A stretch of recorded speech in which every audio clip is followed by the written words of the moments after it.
सबैलाई भिजुअल छ स्क्रिन? हो सर।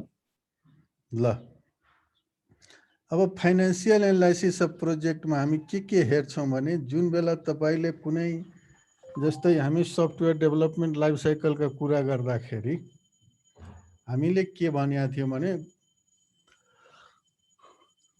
ब्रोडरली 4 वटा फेज हुन्छ, जसमा हामीले पहिलो फेजलाई प्लानिङ भनेका थियौँ, दोस्रो फेजलाई एनालाइसिस भनेका थियौँ, तेस्रो फेजलाई डिजाइन भनेका थियौँ, चौथो फेजलाई इम्प्लिमेन्टेसन भनेका थियौँ र कहीँ इम्प्लिमेन्टेसन पनि हुन्छ, कहीँ इम्प्लिमेन्टेसन एन्ड मेन्टेनेन्स भन्छ।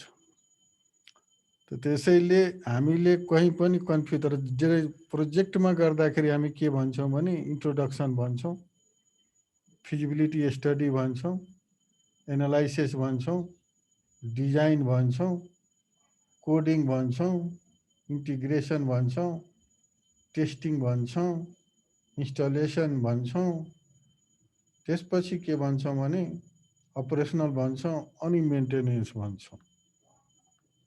त यो तपाईहरुले आफ्नो प्रिभियस क्लासेसमा जुन बेला सफ्टवेयर डेभलपमेन्ट लाइफ साइकल पढ्नु भयो होला, यो सब स्टेजहरु तपाईहरुलाई थाहा हुनुपर्ने। अब यसमा हाम्रो उद्देश्य के भने जब तपाईले कुनै प्रोजेक्ट खास गरेर बेस्ड अपन सफ्टवेयर छ भने तपाई त्यो प्रोजेक्टलाई एनालाइज गर्दाखेरि ड्युरिङ द फिजिबिलिटी स्टडी हामीले के गर्छौं भने प्रोजेक्टमा लाग्ने कस्टहरुको एस्टिमेट गर्छौं र प्रोजेक्टले हामीलाई रिटर्नमा कस्तो किसिमको बेनिफिट दिने हो त्यसलाई हेर्छौं। त्यो ढोका बन्द गर्दा हेर्छौं। यदि हाम्रो लागत भन्दा इन्कम बढी छ भने हामी के गर्छौं भने त्यस्ता प्रोजेक्टलाई फाइनान्शियली भाइबल भन्छौं, अदरवाइज हामी के गर्छौं भने रिजेक्ट गर्छौं। भनेको मतलब त्यो प्रोजेक्ट हामी सिलेक्ट गर्दैनौं। अब यसमा तपाईले जब हामी फाइनान्शियलका कुरा गर्छौं नि त यदि तपाईहरुले कोर्स हेर्नुभयो भने हाम्रो के हुन्छ भने प्रोसेस अफ फाइनान्शियल एनालाइसिसको लागि भने एस्टिमेसन अफ इन्भेस्टमेन्ट कस्ट। अब यहाँ ध्यान दिनुस्, यो जनरल प्रोजेक्टमा के लेख्छ भने कन्स्ट्रक्सन कस्ट, हाम्रो के सफ्टवेयर हो भने हामीलाई के लेख्नु पर्छ भने instead of construction we have to mention here development cost. हामी सफ्टवेयर बनाउने हो तर यसलाई कन्स्ट्रक्ट म्यानुफ्याक्चर्ड होइन, यो डेभलप। अब estimation of operating cost for the operating period भनेको मतलब हाम्रो सफ्टवेयरमा के भन्न पर्छ भने अपरेशनल कस्ट पर्न सक्छ। Estimation of operating benefits for operating periods, estimation of scrap value, calculating difference between benefits and cost, decision to accept and reject the project. त जेनरली यो 4-5 वटा चीजहरुलाई ध्यानमा राखेर बनाएको मतलब ब्रोडली रूपमा बुझ्ने हो भने प्रोजेक्टमा लाग्ने कस्ट हामी डेभलप गर्ने भएकोले हामीलाई के चाहियो भने मैन पावर र त्यो मैन पावरलाई काम गर्न चाहिने हार्डवेयर र सफ्टवेयर। हार्डवेयरमा के हुन सक्छ भने एउटा सिम्पल ल्यापटप,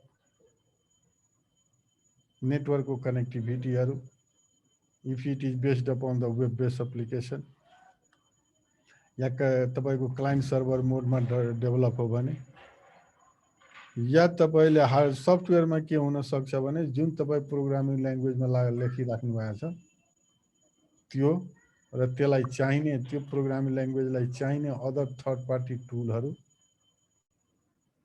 त्यसपछि अरु के हुन सक्छ भने जो व्यक्ति एज ए प्रोग्रामर या एज ए डेभलपर या एज ए सिस्टम एनालिस्ट या एज ए सिस्टम एडमिनिस्ट्रेटर या एज ए डाटाबेस एडमिनिस्ट्रेटर या तपाईको के हुन्छ भने सपोर्ट स्टाफ या सेक्युरिटी स्टाफ, सेक्युरिटी इन्जिनियर, तिनीहरुको पर महिना कति महिना त्यो प्रोजेक्टको लागि चाहियो र पर मन्थ त्यसको स्यालेरी के हो त्यो एस्टिमेट हामी गर्छौं।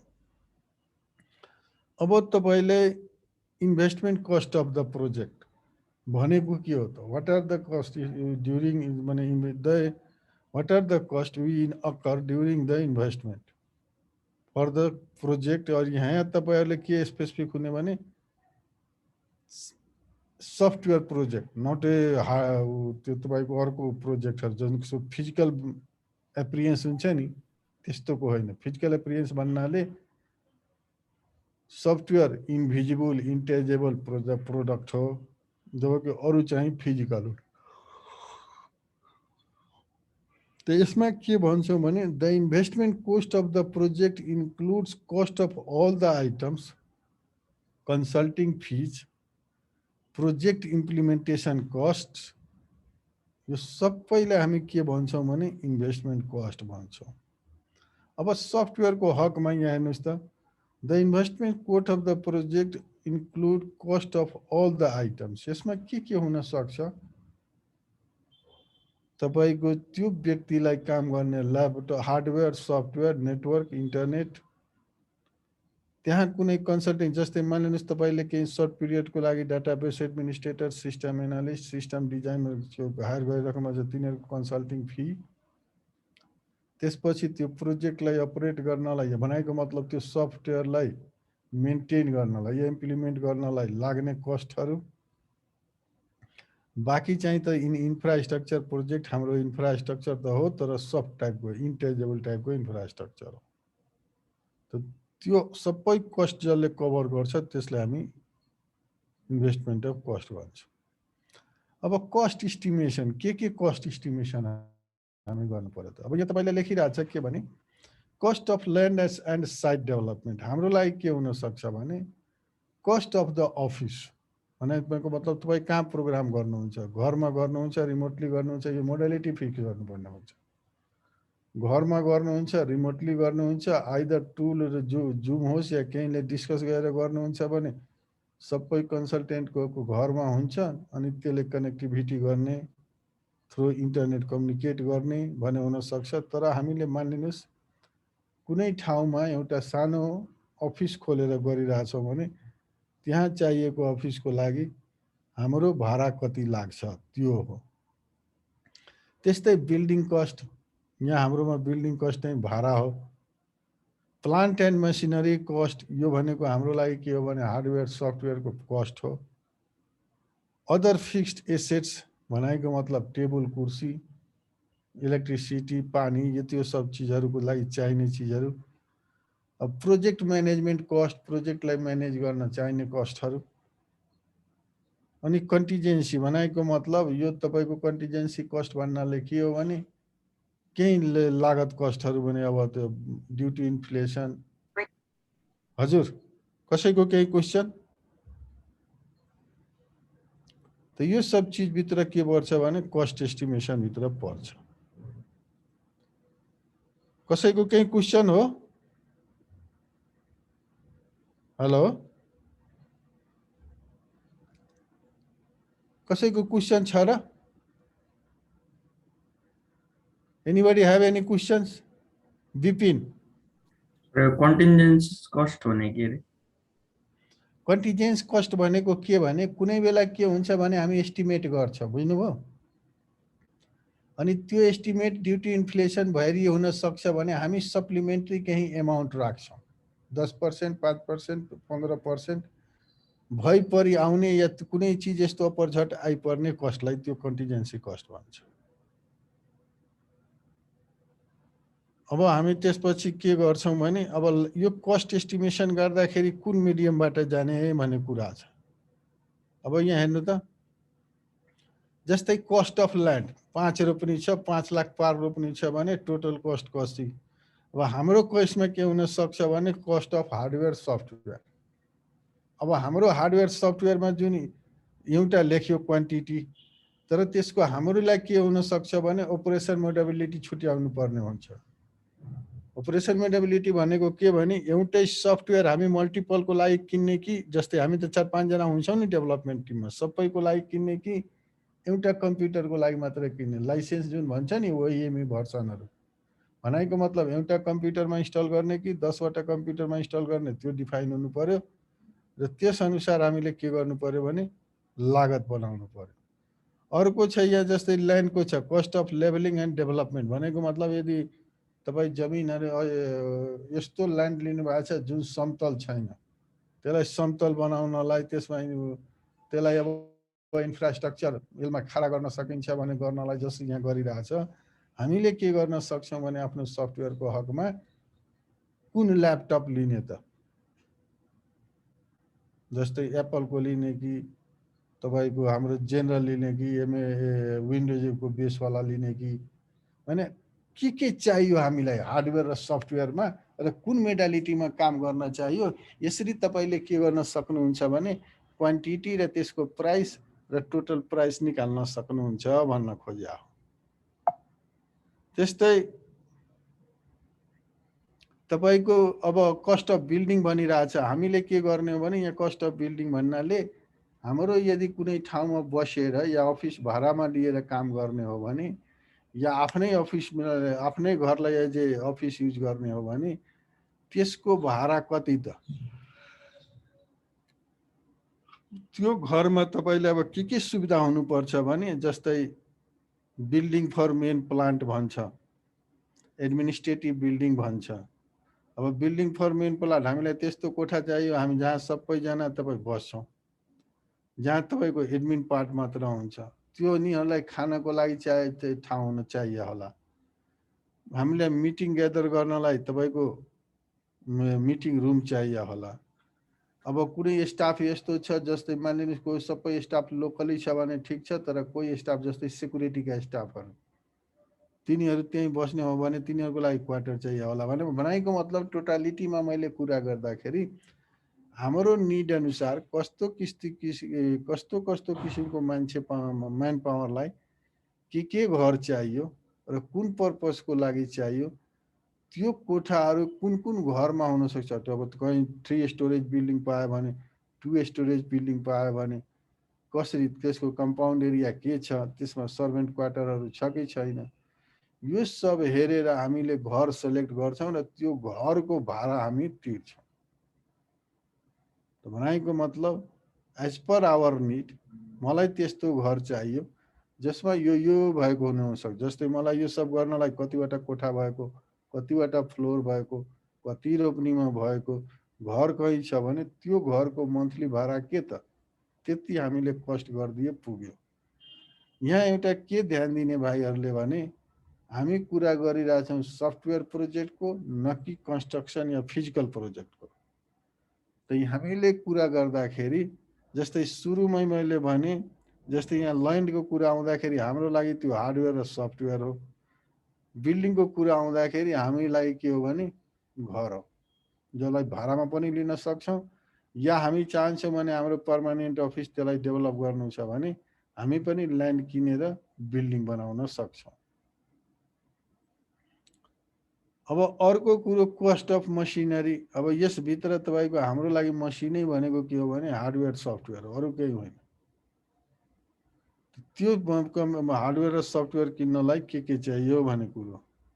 अदर फिक्स्ड कस्ट भनेको मतलब फर्निचर, फायर फाइटिङ इक्विपमेन्टहरू तपाईँको के हुनसक्छ भने यसको अलावा अरू सप्लिमेन्ट्री चिजहरू जस्तै अब तपाईँलाई फर्निचर भइहाल्यो, फायर फाइटिङ इक्विपमेन्ट भइहाल्यो, भेहिकल होला यदि चाहियो भने हाम्रो प्रोजेक्टको क्यापेसिटी अनुसार यो सब चिजहरू हामी यता राख्छौँ। त्यस्तै प्रोजेक्ट म्यानेजमेन्ट एडमिनिस्ट्रेटिभ कस्ट। अब यो भित्र हामी के गर्छौँ भने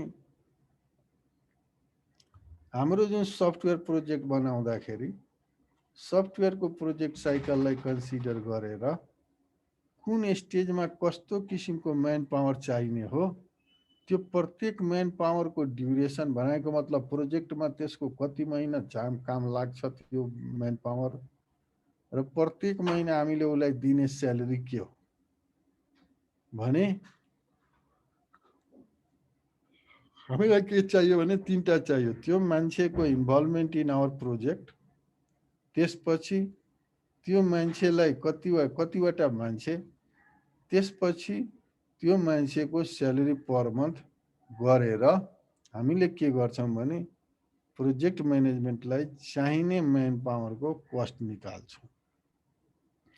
त यसरी हामीले टोटल हेर्नुभयो भने कम्प्युटरको रेस्पेक्टमा तपाईँले के गर्ने हो भने बिल्डिङको कस्ट कति, भनाइको मतलब बिल्डिङलाई यदि भाडामा लिने हो भने कति, बिल्डिङ आफै बनाउने हो भने यदि लङ टर्म प्रोजेक्ट छ 10 साल 15 साल आफै बिल्डिङ बनाएर गर्न खोजिरह्यो भने त्यो बिल्डिङ फेरि अर्को प्रोजेक्टको लागि पनि सुटेबल होला भने त्यस्तो सोच छ भने तपाईँ ल्यान्ड एक्वायर गर्नुहोस्, त्यसमा बिल्डिङ बनाएको कस्ट राख्नुहोस्, या त्यो सब केही गर्नु छैन, तपाईँ भाडामा बस्न खोजिराख्नु भएको छ भने तपाईँको निड अनुसार कस्तो किसिमको घर सुटेबल हुन्छ त्यो घरको भाडा मात्र कन्सिडर गर्नुहोस्। अब यसरी तपाईँले म्यान पावर, चाहिने इक्विपमेन्ट यो सब कन्सिडर गरिसकेपछि अब के हुन्छ भने सेल्स र रेभेन्यूको कसरी एस्टिमेट गरिन्छ त? त्यो त हाम्रो भयो लागत कोस्ट इन्भेस्टमेन्टको। अब सेल्सको कसरी एस्टिमेट गरिन्छ? रेभेन्यू भनेको मतलब तपाईँले जब कुनै चिज सफ्टवेयर युज प्रोजेक्ट बनाइसक्नुभयो त्यो सफ्टवेयरलाई अब बेच्नलाई कतिमा बेच्न सकिन्छ भन्ने कुरा अब ध्यान दिनु पर्यो। यसमा के लेखिन्छ भने basis of the project operation period calculation भनेको मतलब जब सफ्टवेयर हामीले के गर्छौँ भने इन्स्टल गर्छौँ, जो सफ्टवेयरको अब अपरेसनल कस्टहरू के हुन सक्छन् त्यसमा अब ध्यान दिने। एउटा के हुन्छ भने जुन हामी पढेका छौँ, तपाईँले जब सफ्टवेयर इन्स्टल गर्नुभयो त्यसको लागि चाहिने हार्डवेयर र सफ्टवेयर त्यो उसको अपरेसनल कस्ट, किनभने अब त तपाईँले क्लाइन्टलाई दिने हो नि त्यो चिज। हार्डवेयर सफ्टवेयर उसँग छ कि छैन, छ भने त्यो पनि चाहियो। Hardware software network internet email electricity यो सब चिज चाहिँ के गर्नु पर्यो भने त्यसको लिनु पर्यो। अर्को के भन्छ भने physical life of the software भन्छ। त यहाँ सफ्टवेयरको त हामी के गर्छौँ भने मेन्टेन गर्न सक्छौँ, हार्डवेयर त हामीले के गर्नुपर्ने हुन्छ भने रिप्लेसै गर्नुपर्ने हुन्छ। जस्तै तपाईँहरूले कुनै पनि ल्यापटप किन्दाखेरि हेर्नु होला, तपाईँलाई के लेखिरहेको हुन्छ भने हार्डवेयर या कम्प्युटर रिलेटेड एसेसरिजहरू म्याक्सिमम 3 इयर्स वारेन्टी भन्छ। अब यहाँ एउटा ध्यान दिने कुरो के हो भने तपाईँ त्यसैमा चलाउनुहुन्छ भने यो चल्छ। यसको मतलब यो होइन कि त्यो 3 साल हार्डवेयर र ल्यापटप र त्यो के भन्छ कम्प्युटर टिक्ने हो, त्योभन्दा बढी पनि टिक्छ। तर हाम्रो प्रोफेसन कस्तो भने टेक्नोलोजी चेन्जेबल प्रोसेस हो, टेक्नोलोजी चेन्जेबल हाम्रो चाहिँ प्रोजेक्ट हो। भनेको मतलब आज अर्कै टेक्नोलोजी छ भने भोलि अर्को आउँछ, जसले हामी गर्दा के हुन्छ भने सफ्टवेयरमा इन्टरअपरेबिलिटी मिलाउनलाई हामीले के गर्नुपर्छ भने टेक्नोलोजी अपडेट गर्नुपर्ने हुन्छ।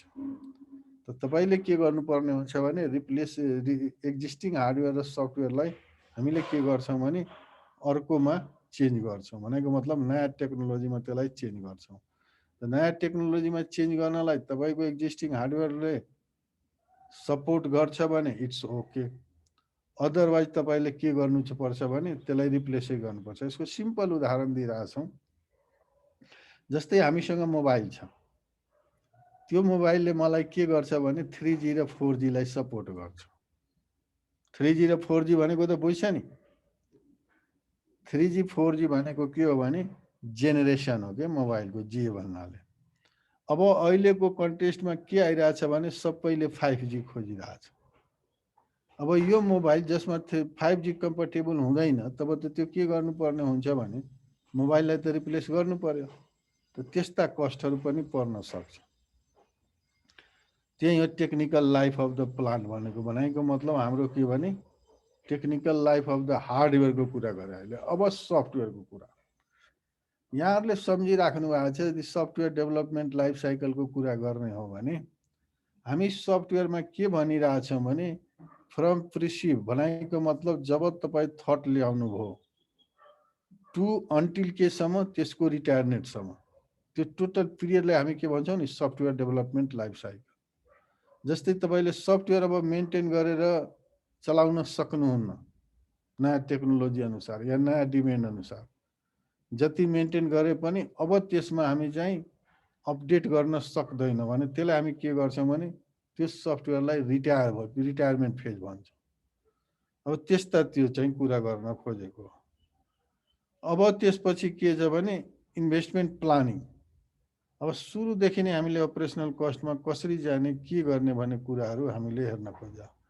इन ब्रिफ मैले तपाईँलाई के भन्न खोजेको भने once you want to calculate the operational cost of the project, after the development of the software तपाईँले के गर्नुपर्छ भने त्यो सफ्टवेयरमा समय सापेक्षिक अपडेट गर्ने अप्सनहरू या मेन्टेन गर्ने अप्सनहरूको लागि चाहिने खर्च कति, either in terms of hardware होस् और इन टर्म्स अफ सफ्टवेयर होस्, त्यो सब क्यालकुलेट गर्नुपर्छ भन्न खोजा।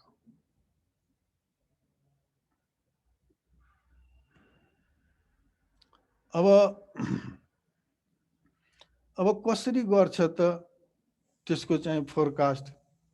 अब जस्तै मानिलिनुहोस् तपाईँको प्रोजेक्टको ड्युरेसन 5 साल हो भने पहिलो इयरमा के, दोस्रो इयरमा के, तेस्रो इयरमा के, चौथो इयरमा कति, पाँचौँ इयरमा कति, यो सब चिज हेरेर हामीले के गर्नुपर्छ भने गर्नुपर्छ। जस्तै मान्नुहोस् न सफ्टवेयरको मेन्टेनेन्सैको कुरा हो भने त्यहाँ तपाईँले यदि ध्यान दिनुभएको छ भने हामी सफ्टवेयर इन्स्टल गर्दाखेरि हाम्रो 4वटा फेज भन्छौँ। एउटा के गर्छौँ भने टोटली न्यू इन्स्टलेसन गर्छौँ, दोस्रो प्यारलल इन्स्टलेसन गर्छौँ। प्यारलल इन्स्टलेसन भन्नाले पुरानो सिस्टम पनि सेकेन्ड सिस्टम पनि।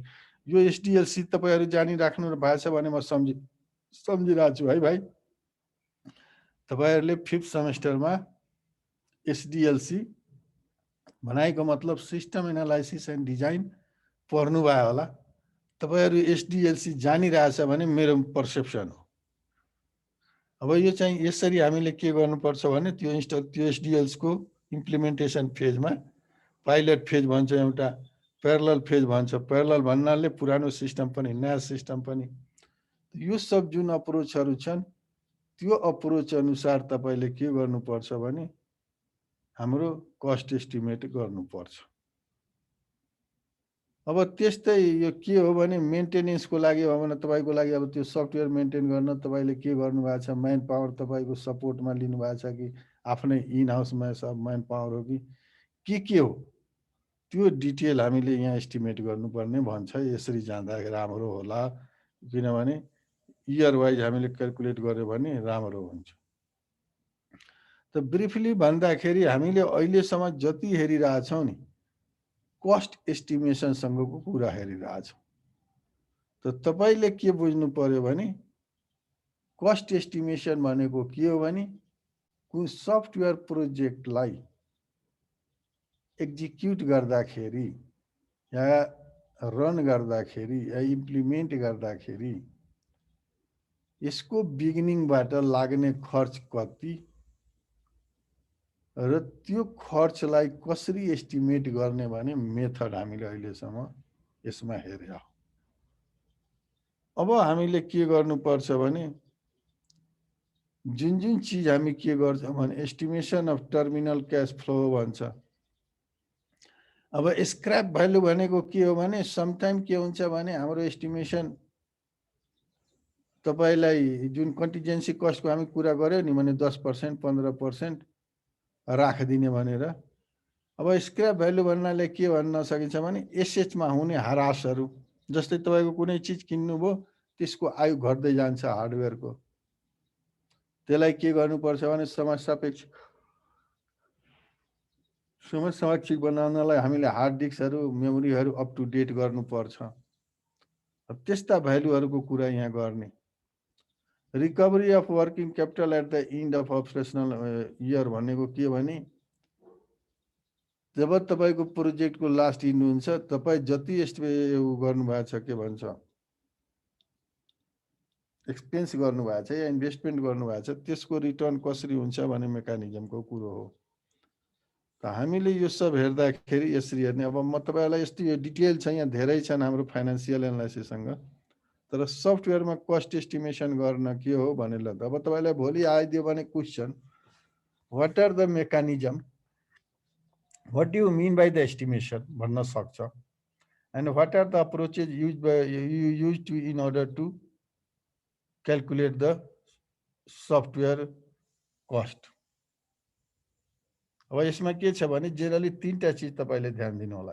त्यसमा लाग्ने लागत जुनसुकै लागत होस् त्यो सबैको लिस्ट आउट गरेर त्यसलाई चाहिने पैसा गर्नु पर्यो र सेल्सको लागि अब यसलाई त बेच्नु पर्यो भनेको मतलब तपाईँको प्रफिट पनि हुनु पर्यो।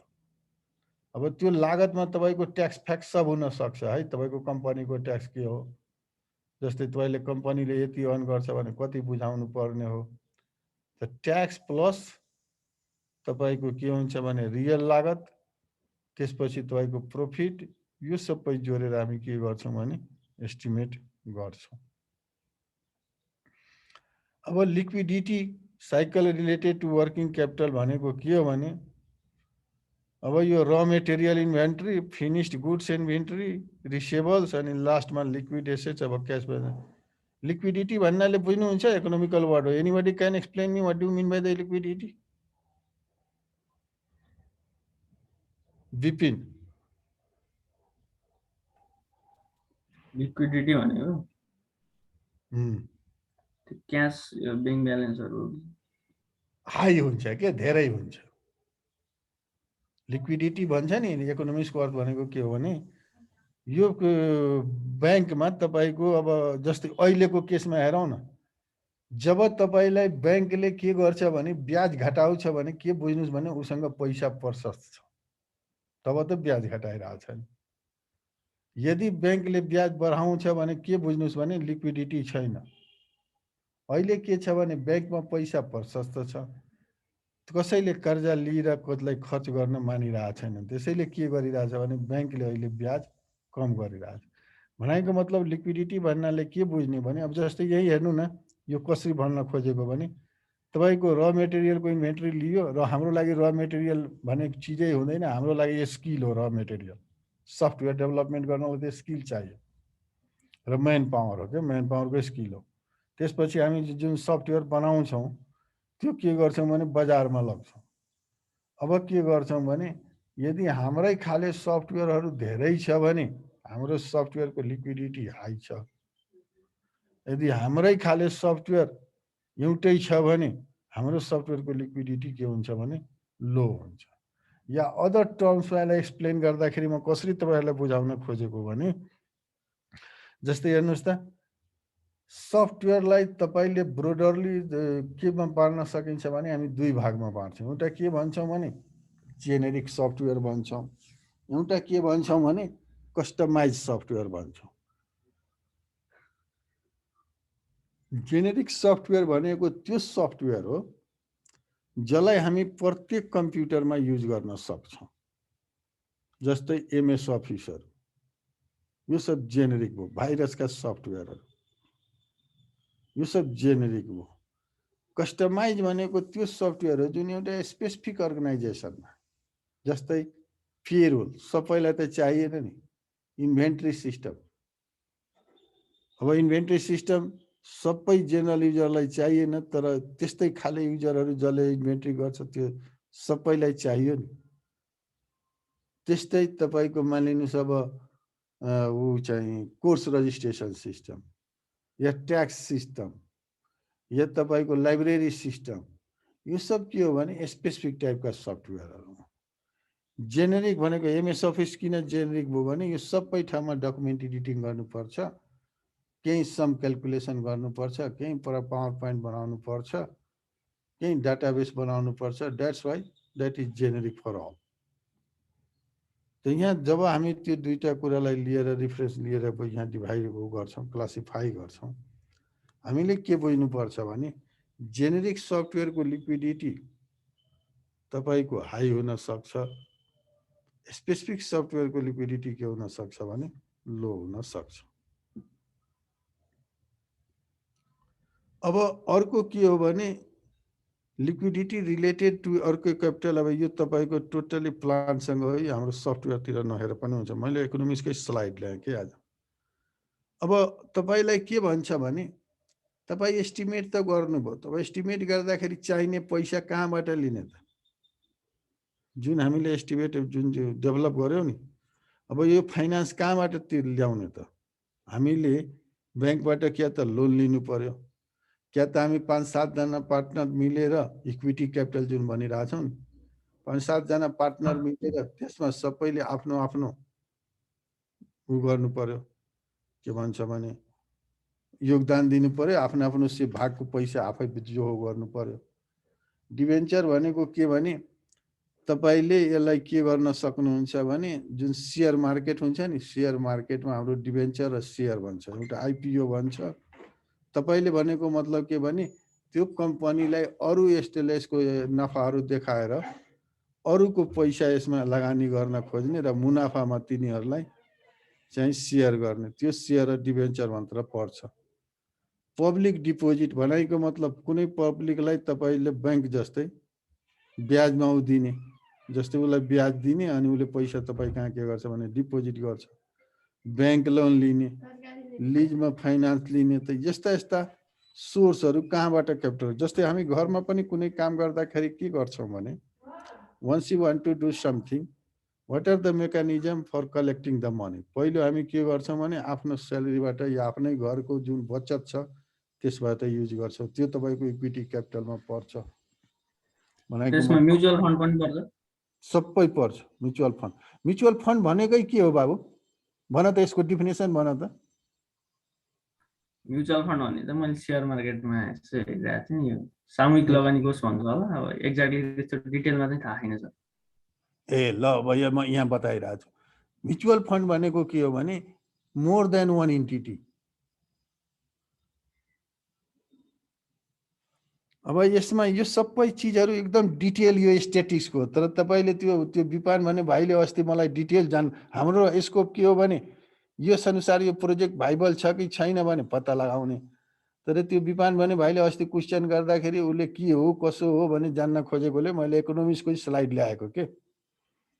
त यो सब चिजहरू पनि तपाईँहरूले त्यो यो हाम्रो कोर्ससँग त्यति रिलेसन होइन, तर कसरी चाहिँ हामीले फाइनान्स भने त्यसको लागि चाहिने क्यापिटल उ गर्ने। यस्तो अर्को के हुन्छ भने एग्रिमेन्ट हुन्छ, जस्तै हामी देश तपाईँको बाई डुअल एग्रिमेन्ट भन्छौँ, मल्टी पार्टी एग्रिमेन्ट भन्छौँ, त्यसबाट पनि तपाईँले के गर्न सक्नुहुन्छ भने लिन सक्नुहुन्छ। त हामी के गर्न सक्छौँ भने ध्यान दिनुहोस्, यदि हाम्रो सफ्टवेयर डेभलपमेन्ट कम्पनी सिम्पली बुझ्नुहोस्, यसलाई त्यति ब्रोडरमा नजानुहोस्। मेरो विचारमा मलाई यदि पैसा छ भने व्यक्तिगत म इन्डिभिजुअली पनि फाइनान्स गर्न सक्छु। यदि मसँग छैन भने हामी 4-5 जना साथीभाइ मिलेर पनि आफ्नो आफ्नो भागको यति यति लगानी गर्ने भने भन्छु। तेस्रो के हुन सक्छ भने म ब्याङ्कबाट लोन लिन सक्छु। चौथो के गर्न सक्छु भने यसलाई एज ए शेयर मार्केटमा सूचीकृत गरेर म आफ्नो कम्पनीलाई त्यहाँबाट म डिभेन्चर र शेयरको रूपमा अरूलाई अंश दिएर आफ्नो पैसा कलेक्ट गर्न सक्छु। हाम्रो मेजर पर्पस के भने how you are going to collect the finance in order to run your project. Our estimation of net cash flow of the project, net cash flow of the project will be estimated for a whole life of the project. जस्तै हामीले project भन्दाखेरि के भनेका थियौँ भने प्रोजेक्टको एट्रिब्युटहरू भित्र यसको टाइम बाउन्ड हुन्छ, भनेको मतलब फिक्स टाइम हुन्छ। Net cash flow help to analyze financial profitability of the project भनेको मतलब यसले के गर्छ भने तपाईको कति प्रॉफिट हुन्छ या इन्कम हुन्छ यसले तपाईलाई दिन्छ नेट कैश फ्लोले। नेट कैश फ्लो भनेको कस्तो डायग्राम बुझ्नुस् भने विपान आज बोलिरहेको छैन, किनभने सुरुमा हामी इन्भेस्टमेन्ट गर्ने मनीलाई नेगेटिभकोबाट डिनोट गर्छौँ। यदि कैश फ्लो डायग्रामहरू हेर्नुभयो भने या कैश फ्लो स्टेटमेन्टहरू हेर्नुभयो भने त्यसपछि प्रत्येक जुन उसमा के भन्छ, जुन मानिलिनुहोस् यो 3 सालको प्रोजेक्ट हो भने पहिलो इयरमा यसले कति रिटर्न गर्ने, दोस्रो इयरमा यसले कति रिटर्न गर्यो, त्यसलाई हामी पोजिटिभमा भनेको मतलब इन्कम पोजिटिभमा, रिटर्न भने हाम्रो लागि त इन्कम हो नि, अनि एक्सपेन्स इन्भेस्टमेन्ट एक्सपेन्स भनेको हाम्रो लागि त नेगेटिभ हो नि। त्यो पैसा जुन पैसा हामीबाट गयो त्यो चाहिँ नेगेटिभ। या अर्को रूपमा भन्दाखेरि तपाईले एकाउन्ट पढ्नु भएको छ भने एउटा भन्छ नि पर्सनल एकाउन्टको नियम, what comes in debit what goes out credit, त्यस्तै नोमिनल एकाउन्ट हुन्छ, रियल एकाउन्ट हुन्छ। यो सबतिरको के हो भने एकाउन्टतिर। तर हामीले जेनरल पर्सेप्सनले के बुझ्ने भने जुन पैसा हामीले थ्रु आउट द प्रोजेक्ट हाम्रो क्याश फ्लोले पहिला इन्भेस्टमेन्ट गर्यो र त्यसको अब रिटर्न कसरी आउँदो रहेछ त्यो हेरेर हामी के गर्छौँ भने नेट प्रॉफिट या नेट कैश फ्लो चाहिँ के पत्ता लगाउन सक्छौँ कति हुन्छ भनेर।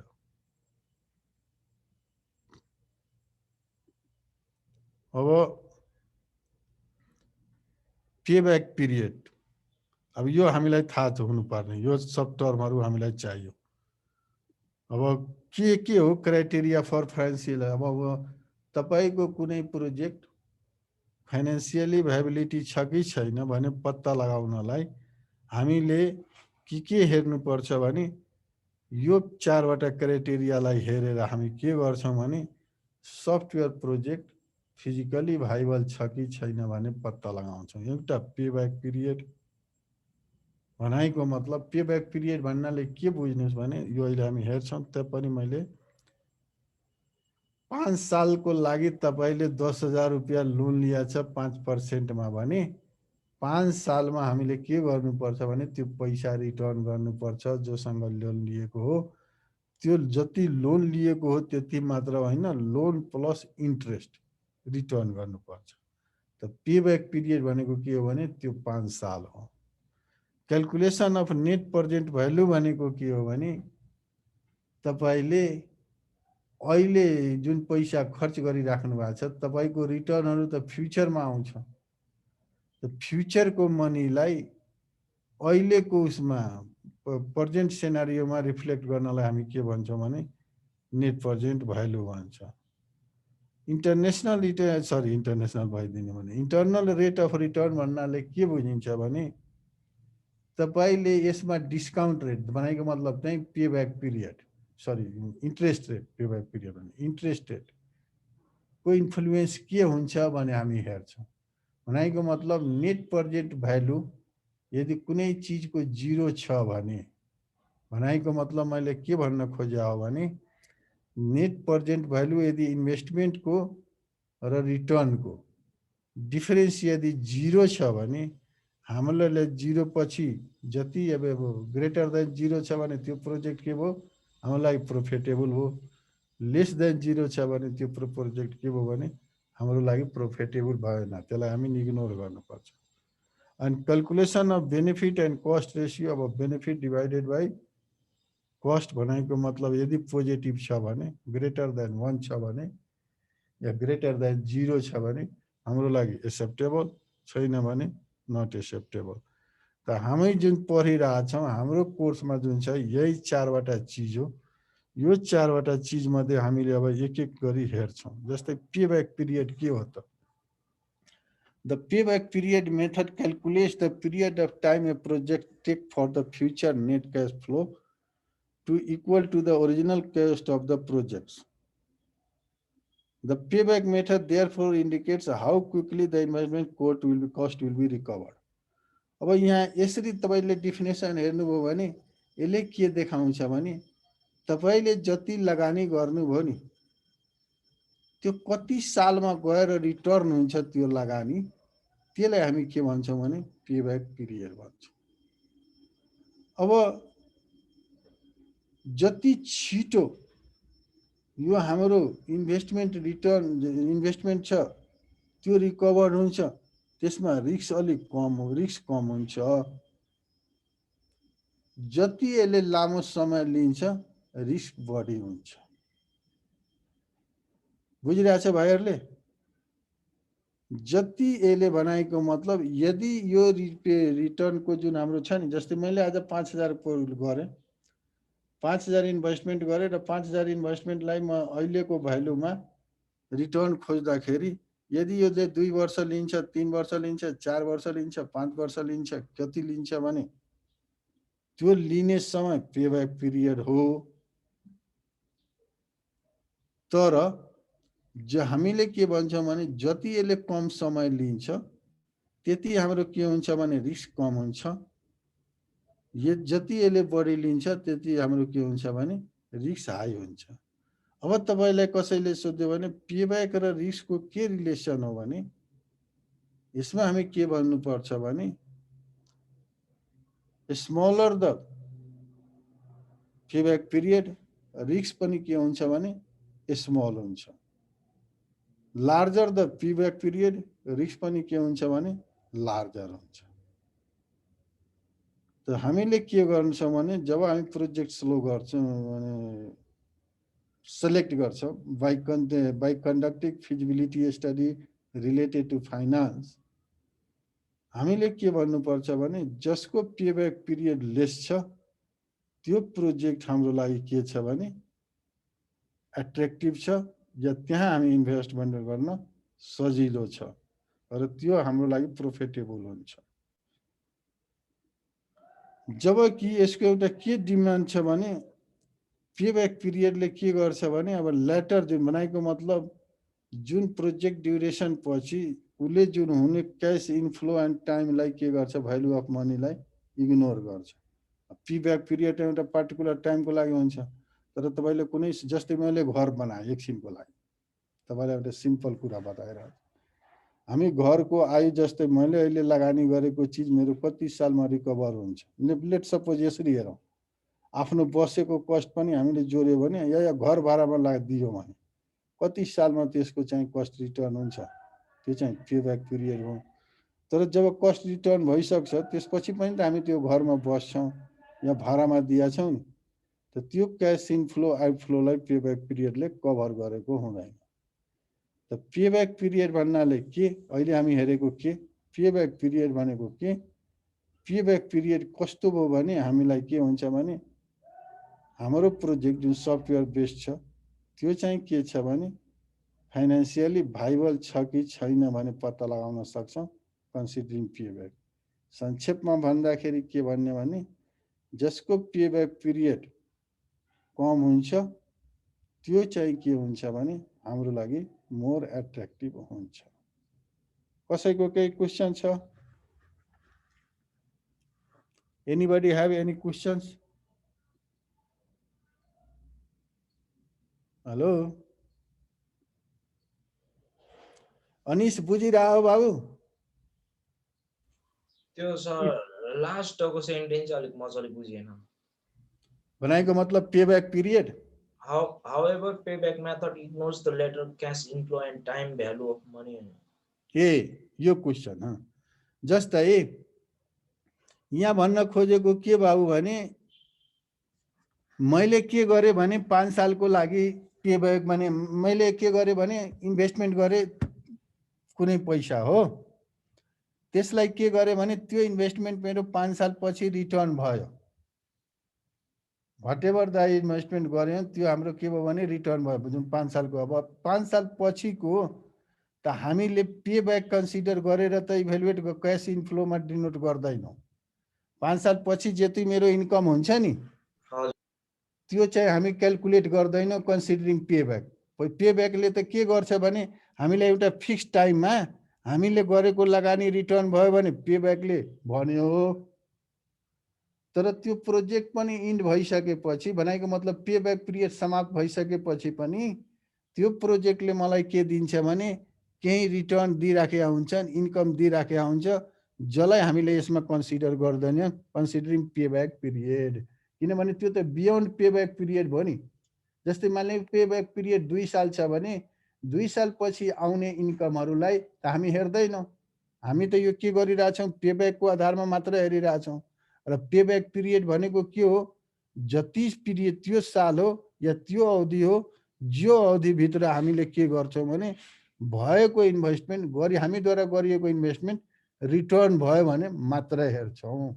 त्यो हो लास्टको भन्न खोज्या। अरू कसैको? अनि सोध बाबु सोध के भयो केही बुझे?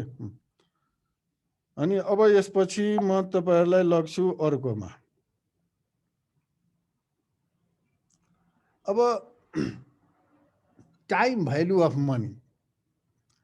अब यसको तपाईहरुले हेर्नुभयो भने हामीलाई 2-4 वटा इकोनोमिक्सका वर्डहरु लिन्छौं के। जस्तै कहिलेकाहीँ हामी के भन्छौं भने यो सिम्पल लजिक हो र हामीले सबैले फिल गरेको। जस्तै मैले आज कुनै इन्फ्लेसन रेट एउटा हुन्छ जुन हाम्रो राष्ट्र बैंकले कुनै पनि देशको सेन्ट्रल बैंकले निकाल्छ। अर्को के हुन्छ भने तपाईको जुन देशको बैंकले जति फिक्स्ड डिपोजिट जुन छ नि हाम्रो एकाउन्टहरु जति इन्ट्रेस्ट तोक्छ नि त्यसले के बुझ्नुस् भने हामी बैंकले पनि हामीले पनि के एज्युम गरिरहेछौं भने आजको 100 रुपियाँ मानिलिनुहोस् तपाईँले 5% मा ब्याङ्कमा पैसा डिपोजिट गर्नुभएको छ, सिम्पल लजिक भने ब्याङ्कले पनि के एक्सेप्ट गरिरहेछ भने या देशको हाम्रो या सेन्ट्रल ब्याङ्कले पनि कि भोलिको अर्को सालको 105 रुपियाँ यो सालको लागि मेरो लागि 100 रुपियाँ हो। त आज जुन पैसाको भ्यालु छ नि फ्युचरमा के हुँदै जान्छ भने त्यसको भ्यालु लेस हुँदै जान्छ।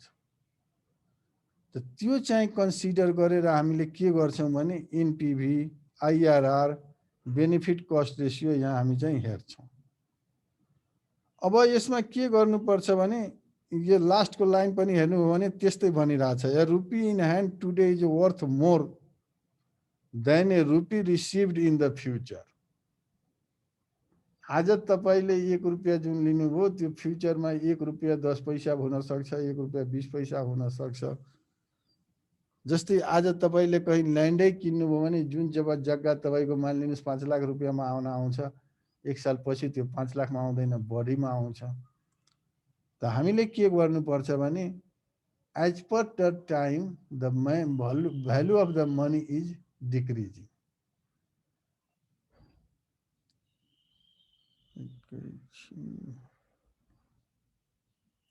अब method of dealing with the value of money.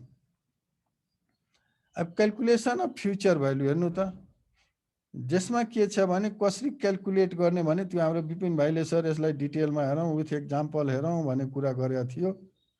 अब तपाईँलाई यसैमा के क्वेसन आउन सक्छ विपान दाहालजी भने calculate the future value of the present money, जसको के हो भने अहिले प्रेजेन्ट मनी मानिलिनुहोस् 100 विथ डिस्काउन्ट रेट भन्नुहोस् या इन्ट्रेस्ट रेट भन्नुहोस् 10% फर 5 इयर्स भनेर भन्न सक्छ भने तपाईँ यसरी क्यालकुलेट गर्ने हो।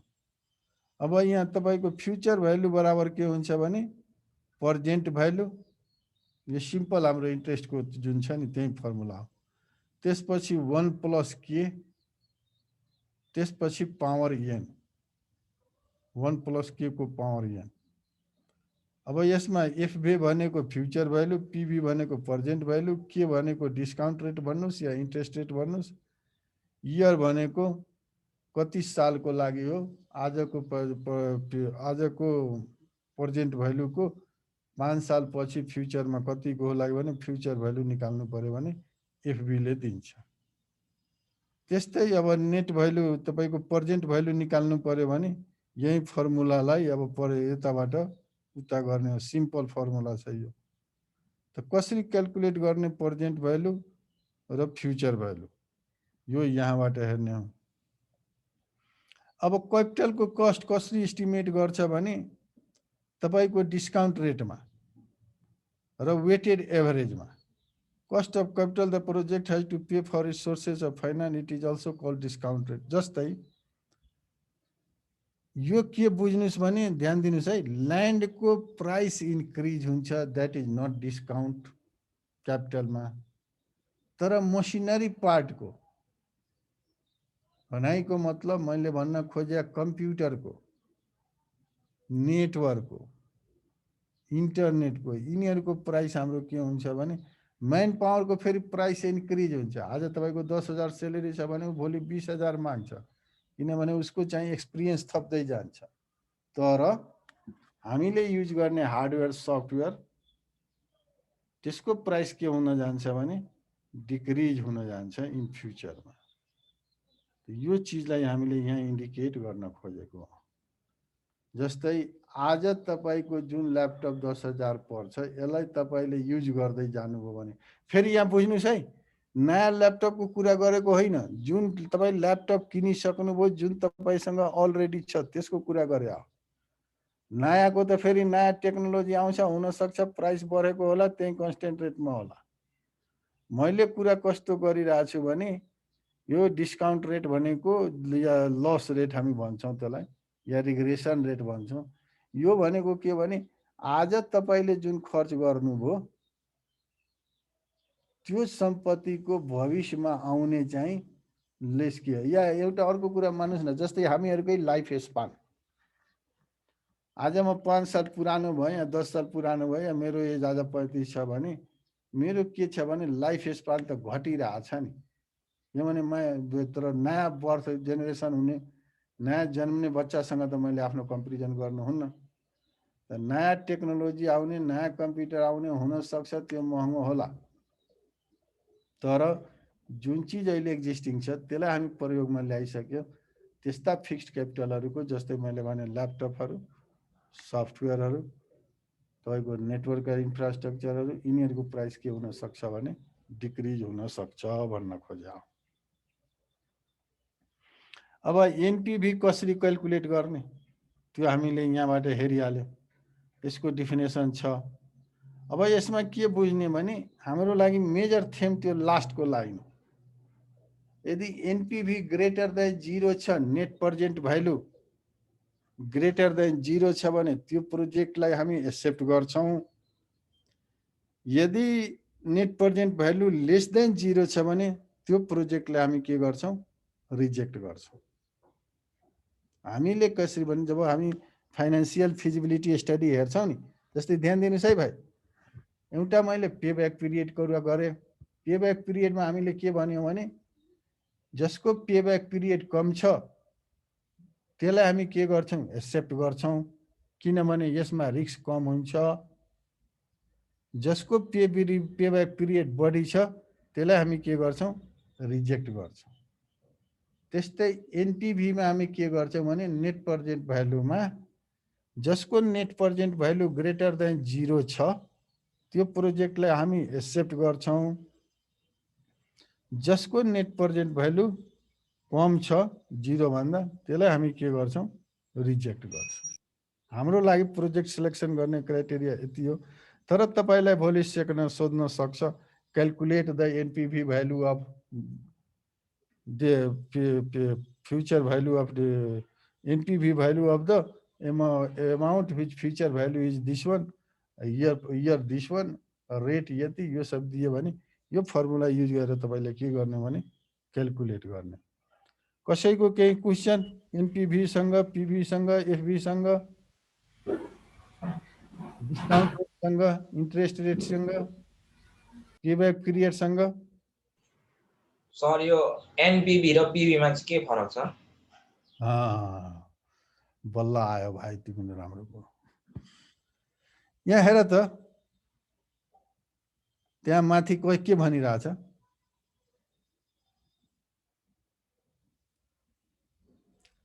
एनपिभी भनेको र पीभी भनेको नियर अबाउट सेम हो, तर एनपिभी लाई कसरी भन्छ भने यो difference between inflow and outflow. बुझ्यो बाबु? प्रेजेन्ट भ्यालुमा इनफ्लो र आउटफ्लो को डिफरेन्स हो एनपिभी भनेको है। जहाँ प्रेजेन्ट भ्यालु हामी तपाईको डिस्काउन्ट रेट या इन्ट्रेस्ट रेट को आधारमा क्याल्कुलेट गर्छौं भने एनपिभी भनेको के हो भने मैले के गर्छु भने क्याशको इनफ्लो र आउटफ्लो प्रेजेन्ट भ्यालुमा निकाल्छु र त्यो डिफरेन्सलाई, इनफ्लो र आउटफ्लो को डिफरेन्सलाई मैले के भन्छु भने नेट प्रेजेन्ट भ्यालु भन्छौं। क्लियर छ? अब एनपिभी ग्रेटर देन 0 भनेको चाहिँ हामीलाई यदि प्रोजेक्ट गर्दाखेरि फाइदा हुने सिचुएसन हुन्छ हो। जस्तै तपाईले हेर्नुस् है, तपाईले मानिलिनुस् अहिले थ्रू आउट द इयर, यहाँ ध्यान दिने अलिकति एकदम त्यही कुरा अस्ति मैले भनेको थिएँ, किन कुन भाइले भनेको थियो कि दुईटै एउटै जस्तो कुरा गरेको थियो, मैले भनेको थिएँ होइन। यसमा के गर्ने भने मैले मानिलिनुस् अहिले कुनै क्याश एक्सपेन्स गरिरहेको छु है, पैसा एक्सपेन्स गरिरहेको छु, त्यो मेरो के हो भने इन्भेस्टमेन्ट। अब त्यो मलाई के भन्छ भने अहिलेको इन्भेस्टमेन्टबाट हामीले बेनिफिट भनेको के हो भने जब मैले इन्भेस्टमेन्ट गरिसकेपछि, अपरेसनल गरिसकेपछि अनि मात्र के हुन्छ भने मैले अर्न गर्छु। त अर्न त मैले जहिले पनि के गर्छु, करेन्टमा गर्दैन, फ्युचरमा गर्छु। यो ध्यान दिनु। Once you want to earn, अहिले तपाईँ लगानी गर्ने बित्तिकै अर्न गर्नुहुन्न, तपाईँ अहिले लगानी गर्नुहुन्छ, फ्युचरमा तपाईँको के हुन्छ भने त्यसको रिटर्न आउँछ।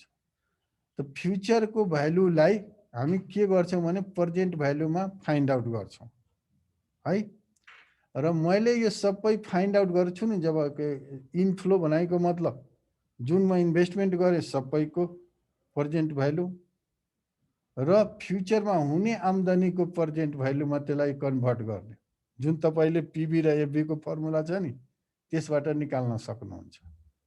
भनाइको मतलब मैले के भन्न खोजेँ भने अहिले मैले दिने इन्भेस्टमेन्ट, भविष्यमा आउने मेरो रिटर्न, दुईटैलाई मैले के गर्नु पर्यो भने प्रेजेन्ट भ्यालुमा पहिला इन्टरप्रेट गर्नु पर्यो। त्यसपछि जति म इन्भेस्टमेन्ट गरेँ र जति मैले रिटर्न पाएँ त्यसको चाहिँ डिफरेन्स लियो भने मलाई के हुन्छ भने नेट प्रेजेन्ट भ्यालु आउँछ।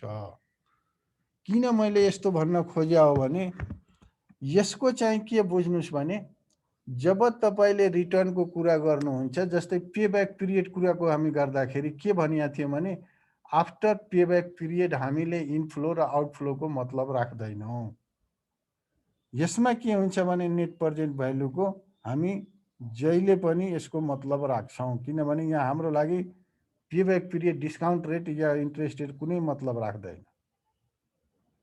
हामीले के बुझ्ने भने यो यदि तपाईँको नेट प्रेजेन्ट भ्यालु जति एक्सपेन्स गर्यो, प्रेजेन्ट भ्यालु जति चाहिँ तपाईँको के गर्छ अर्न गर्यो, त्यो दुईटैको डिफरेन्स हामीले पोजिटिभ हुनुपर्छ। अब यहाँहरूको हेर न भाइ, यो जिरोले यदि कन्फ्युज भइरहेछ भने म फेरि एउटा बताइरहेछु। एनपिभी जिरो कुन बेला हुन्छ? ग्रेटर देन जिरो जब हाम्रो इनफ्लो बढी भयो भने आउटफ्लो भन्दा। बुझिरहेछ भाइ? भनाइको मतलब यदि तपाईँको आउटफ्लो बढी भइदियो भने इनफ्लो भन्दा नाफा हुन्छ त? त्यसैले हो त्यो NPV greater than zero and NPV less than जिरोको कुरो। त अहिलेसम्म हामीले दुईटा क्राइटेरिया हेरौँ, एउटा के भने पेब्याक पिरियड, अर्को के हेऱ्यौँ भने एनपिभी या पिभी पनि भन्नुहोस्। तर पिभी के हुन्छ?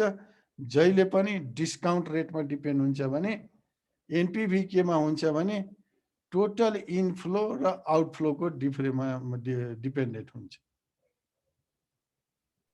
क्यास इनफ्लो र आउटफ्लो अलि यसो डिटेलमा एक्सप्लेन गर्दैन? एउटा यसको त डायग्रामै बनाउनु पर्छ त। जस्तै इनफ्लो भनेको के भने भाइ बाहिरबाट पैसा हामी कहाँ आउनु। आउटफ्लो भनेको के भने यो धेरै सिनोनिम वर्डहरू आएकोले तपाईँहरूलाई कन्फ्युज भइरहेछ। आउटफ्लो भनेको के भने हामीद्वारा पैसा बाहिर जानु। बुझिराख्नु भएको छ? अब यसलाई जेनरल पर्सेप्सनले सोच्नुहोस् त, तपाईँ त्यति घुमाउरो पारामा नजानुहोस्। जस्तै हाम्रो लागि इनफ्लो भनेको के बुझ्छौँ भने हामी रिटर्न बुझ्छौँ। भने हाम्रोतिर पैसा आउनु भनेको मतलब मैले गरेको कामबाट या मैले डेभलप गरेको प्रोडक्टलाई सेल गरेर होस् या मैले डेभलप गरेको सर्भिसको लाई सेल गरेर होस्, प्रोडक्ट होस् या सर्भिस होस्, त्यसबाट आउने पैसा हाम्रो लागि के भयो भने इन्कम हो। इनफ्लो भनेको के भने इन्कम या रिटर्न, अर्को इकोनोमिक्सको वर्डहरू भन्दाखेरि इन्कम हो या रिटर्न हो। आउटफ्लो भन्दाखेरि के भने हामीले जुन अहिले खर्च गरिरहेछौँ। भनाइको मतलब के भने तपाईँले के गर्नुहुन्छ भने खर्च गर्दाखेरि जुन पैसा तपाईँले दिनुभयो, कसैले अहिले तलबको रूपमा दिनुभयो या कुनै के भन्छ भाडाको रूपमा दिनुभयो या कुनै चिज किन्दाखेरि जस्तै कम्प्युटर किन्नुभयो या सफ्टवेयर किन्नुभयो त्यसमा खर्च गर्नुभयो, त्यो सब भनेको के हो भने आउटफ्लो हो। अझ अर्को वर्डमा यसलाई बुझ्ने हो भने जति हामी लगानी गर्छौँ, भनाइको मतलब इन्भेस्ट गर्छौँ, त्यो आउटफ्लो। जति हामी त्यो लगानीबाट प्राप्त गर्छौँ त्यो भनेको इनफ्लो। अब एउटा भाइले कसरी एक्जाम्पलको कुरा गर्यो नि, जस्तै मानिलिनुहोस् तपाईँलाई एउटा अस्ति हामी देखाएको थियौँ एउटा एक्जाम्पल। जहिले पनि इन्भेस्टमेन्टलाई या आउटफ्लोलाई हामीले के गर्छौँ भने नेगेटिभ नम्बरले इन्डिकेट गर्छौँ।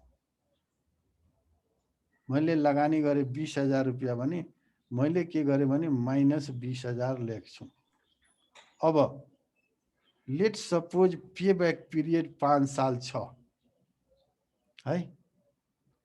ध्यान दियो है भाइ, म एउटा कुरा मैले के गरेँ, एउटा नम्बर लिएँ, मैले लगानी गरेँ 20,000 रुपियाँ 20,000 रुपियाँको पे ब्याक पिरियड मैले 5 साल राखिरहेको छु। पहिलो वर्षमा मैले के गरेँ भने 10,000 रिटर्न पाएँ। त्यो म रिटर्न पाउने बित्तिकै म नेगेटिभले होइन, मैले के गर्ने भने पोजिटिभले इन्डिकेट गर्ने हो। त्यहाँ मानिलिनुहोस् तपाईँले 10,000 पाउनुभयो र 2,000 पनि पे ब्याक पिरियड त्यो पहिलो इयरमा खर्च गर्नुभयो भने 2,000 लाई नेगेटिभ रूपले, पाउनेलाई 10,000 लाई पोजिटिभ रूपले गर्ने। त्यो हाम्रो के भयो भने रिटर्न हो भनेको मतलब इन्फ्लो भयो, जुन पोजिटिभ हो। दोस्रो वर्षमा मैले के गरेँ 5,000 पाएँ। तेस्रो वर्षमा मैले के गरेँ 5,000 पाएँ। म एक्जाम्पल दिँदैछु है। मैले 20,000 पहिलो वर्षमा खर्च गरेँ, दोस्रो वर्षमा रिटर्न मैले 10,000 पाएँ, 5,000 पाएँ, तेस्रो वर्षमा 5,000 पाएँ, चौथो वर्षमा 5,000 पाएँ, पाँचौँ वर्षमा 5,000 पाएँ। भनेको मतलब मैले टोटल कति पाएँ 30,000। त्यो त्यहाँदेखि रिटर्न मेरो इन्भेस्टमेन्ट कति भयो 20,000। भनेको मतलब मेरो नेट प्रेजेन्ट भ्यालु के भयो भने 10,000।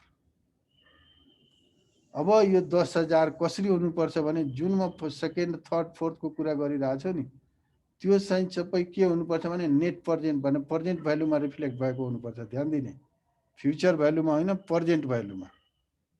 त्यो छ भने हामीले के गर्छौँ भने प्रोजेक्टले एक्सेप्ट गर्छौँ। भनेको मतलब जब डिफरेन्स 0 भन्दा बढी छ भने एक्सेप्ट गर्छौँ, अदरवाइज रिजेक्ट गर्छौँ। बुझिया छ भाइ इनफ्लो र आउटफ्लो?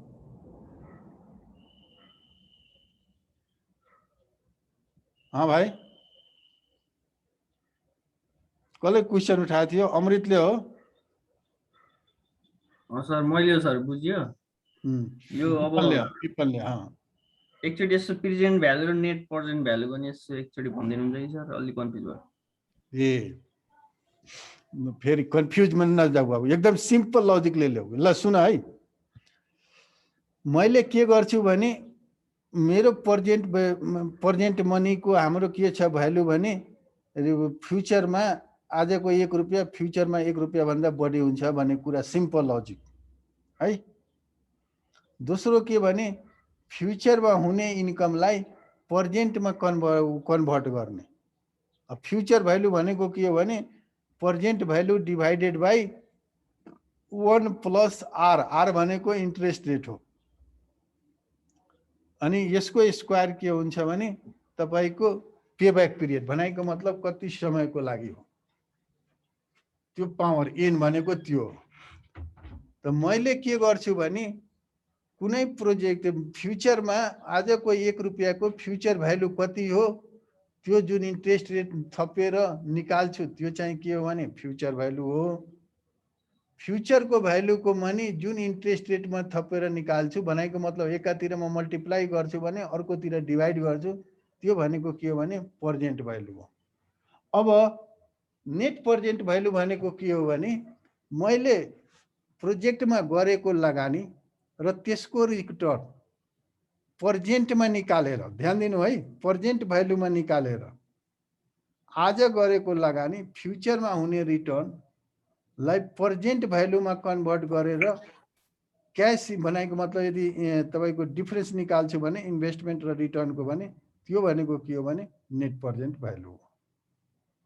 फेरि एकचोटि भनिरहेको छु, आज गरेको लगानी र फ्युचरमा हुने रिटर्नको, फ्युचर भ्यालुमा हुने रिटर्नको मैले के गर्छु भने चाहिँ प्रेजेन्ट भ्यालु निकाल्छु फ्युचर भ्यालुमा हुने रिटर्नको, र मैले के गर्छु भने तब त्यसपछि मेरो आजको लगानी र फ्युचरको आजको लगानीको डिफरेन्स जब म पत्ता लगाउँछु त्यो भनेको हाम्रो के हो भने नेट प्रेजेन्ट भ्यालु हो।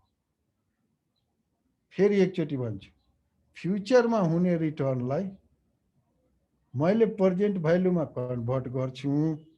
आजको लगानी त मेरो प्रेजेन्ट भ्यालुमा छँदैछ, फ्युचरमा आउने रिटर्नलाई प्रफिटलाई मैले प्रेजेन्ट भ्यालुमा कन्भर्ट गर्छु। त्यसपछि त्यो दुईटैको डिफरेन्स निकाल्छु भनेको मतलब आजको लगानी र फ्युचरमा हुने रिटर्नको प्रेजेन्ट भ्यालुको डिफरेन्स गरेर मैले के गर्छु भने नेट प्रेजेन्ट भ्यालु निकाल्छु। र यो भनेको के भने यदि मेरो 0 भयो भने ग्रेटर देन 0 हो भने मेरो लागि के हुन्छ भने एक्सेप्टेबल हो, लेस देन 0 हो भने यो चाहिँ के हुन्छ भने रिजेक्टेबल हो। अब मैले तपाईलाई यदि एनपीभी निकाल्न भने के गर्ने भने जस्तै म एउटा के गरेँ भने एउटा आज असाइनमेन्ट नै दिन्छु। एउटा म के दिन्छु भने मेरो कुनै चीजको प्रोजेक्टको इनफ्लो 20,000 छ, पेब्याक पिरियड 5 इयर छ र आउटफ्लो मेरो कति छ भने 10,000 छ भने मलाई एनपीभी निकालेर देखाऊ। त तपाईले के गर्नु पर्यो भने जुन मैले भने नि इनफ्लो 20,000 छ, त्यो इनफ्लो 20,000 तपाईको फ्युचरमा कुन इयरमा हो, जस्तो पेब्याक पिरियड 5 साल भने नि, त त्यो फ्युचरको सबैको तपाईको के गर्नु पर्यो भने फ्युचरमा आउने सबैको तपाईले के गर्नु पर्यो भने प्रेजेन्ट भ्यालु निकाल्नु पर्यो र अहिलेको इन्भेस्टमेन्टसँग र त्यसको प्रेजेन्ट भ्यालु तिनीहरूलाई जोडेर जे डिफरेन्स हुन्छ त्यो भनेको के हो भने हाम्रो लागि नेट प्रेजेन्ट भ्यालु हो। अब क्लियर भयो विपुल? हजुर सर क्लियर छ। अझ पनि शंका लागिरहेछ भने यसो गर न बाबु, होइन कन्फ्युज हुने कुरो छ भने के गर्नु भने इन्टरनेटमा प्रशस्त एक्जाम्पलहरू छन्, त्यहाँबाट पनि हेरे हुन्छ। Okay sir. अब आईआरआर क्राइटेरिया भित्र कसरी डिसाइड गरिन्छ? पहिला त के हो भने कसरी internal rate of return calculate गरिन्छ बुझ्नु पर्यो। अब IRR is the rate of return, ध्यान दिने है, यो चाहिँ इन्भेस्टमेन्ट होइन, यो चाहिँ रिटर्न होइन, रेट हो। भनाइको मतलब रेट भन्नाले जुन हामी डिस्काउन्ट रेट या इन्ट्रेस्ट रेट भनिरहेछौँ नि त्यो रेटको कुरा गरिरहेछ है। IRR is the rate of return the project is expected to earn on its investment, or it can be said that भनाइको मतलब त्यो रेट जुन रेटमा हामी के गर्न सक्छौँ भने प्रोजेक्टले आफ्नो इन्भेस्टमेन्टलाई रिटर्न गर्न सक्छ। त्यसैले यसलाई के भन्छ भने डिस्काउन्ट रेट जुन भनिरहेछ नि यहाँ interest rate, IRR is the discount rate that makes the net present value of project 0। Clear छ भाइहरु? हामी आईआरआर भित्र के गरिरहेछौँ भने रेट अफ रिटर्न को कुरा गरिरहेछौँ। एनपीभी भन्नाले हामी के भन्यौ भने जति मेरो लगानी छ र जति मेरो रिटर्न छ प्रेजेन्ट भ्यालुमा त्यो हाम्रो एनपीभी हो। त मेरो लागि के भयो भने कुन बेला मेरो एनपीभी 0 हुन्छ भने भनाइको मतलब मेरो लगानी र रिटर्न 0 छ भने मेरो लागि त्यो डिस्काउन्ट रेट राम्रो नि, त्यसपछि पो मेरो कमाउने कुरा आयो। त्यसैले आईआरआर इज द के भन्छ भने discount rate that makes the net present value of the project is 0। In the IRR calculation we set the NP equal to 0। यसलाई क्याल्कुलेट गर्नलाई हामी के गर्छौं भने एनपीभी भ्यालुलाई 0 गर्छौं अनि त्यसपछि के गर्छौं भने रेटलाई डिटरमाइन गर्छौं। भनाइको मतलब के गर्छौं भने आर होस्, डिस्काउन्ट रेट होस् या इन्ट्रेस्ट रेट होस्, त्यसलाई डिफाइन गर्छौं। This is found by trial and error. अब यहाँ हेर त यसको यहाँ हेर भन्ने बताइरहेको छु। अब यसमा के गर्ने भने हामीलाई त्यस्तो फर्मुला चाहियो जसमा के हुन्छ भने आईआरआर र एनपीभी को रिलेसन थाहा हुनु पर्यो र आईआरआर र एनपीभी को रिलेसनमा हामीले के गरिदिनु पर्यो भने एनपीभी 0 गरिदिनु पर्यो र त्यहाँ हामीले के गर्नु पर्यो भने आर पत्ता लगाउनु पर्यो। त हामीलाई कस्तो कम्पोनेन्ट चाहियो भने आईआरआर पनि त्यहाँ होस्, एनपीभी पनि त्यहाँ होस् र आर पनि होस्। अब यस अन्तर्गत के गर्छ भने IR is greater than the cost of capital, the project will be accepted. भनाइको मतलब इन्टरनल रेट अफ रिटर्न भन्दा या डिस्काउन्ट रेट भन्दा बढी छ भने त्यो हामी के भन्छौं भने त्यो प्रोजेक्टलाई एक्सेप्ट गर्छौं। अझ यदि आईआरआर के छ भने less than the cost of the capital, त्यसलाई हामी के गर्छौं भने रिजेक्ट गर्छौं। अब यो कसरी क्याल्कुलेट गर्ने यसको पनि धेरै फर्मुलाहरू तपाईले पाउन सक्नुहुन्छ, त्यही छ। अब यहाँ लेखिरहेछ determine the NPV at two closest discount rate to produce one positive NPV and another negative NPV. Example यो कसरी क्याल्कुलेट गर्ने त्यहाँ दिइरहेछ। अब NPV at 15% 802, NPV at 16% माइनसमा छ। यहाँ के भनिरहेछ भने कसरी क्याल्कुलेट गर्ने भने त्यसले के गर्ने भने दुईटा डिस्काउन्ट रेट लिने, त्यसमध्ये के गर्ने भने एउटा पोजिटिभ र सकेसम्म अर्को नेगेटिभ लिने, एउटा पोजिटिभ डिस्काउन्ट रेट अर्को नेगेटिभ डिस्काउन्ट रेट। अब यो डिस्काउन्ट रेट भनेको पोजिटिभ नेगेटिभ होइन, डिस्काउन्ट रेटमा आउने भ्यालु।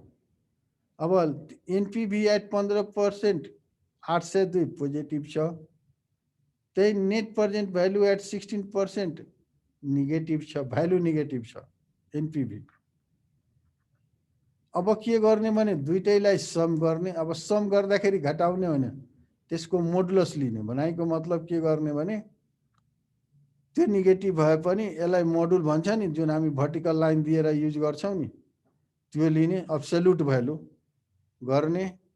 अनि त्यसपछि के गर्ने भने calculate the ratio of NPV of smaller discount rate.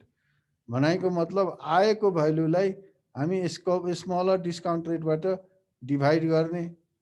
Smaller discount rate के छ भने हाम्रो 15% छ, त्यसैले हामी 802 लाई केले डिभाइड गर्नुपर्ने, त्यो दुईटालाई जोडेर गर्यो र हाम्रो के आयो भने 0.37 आयो।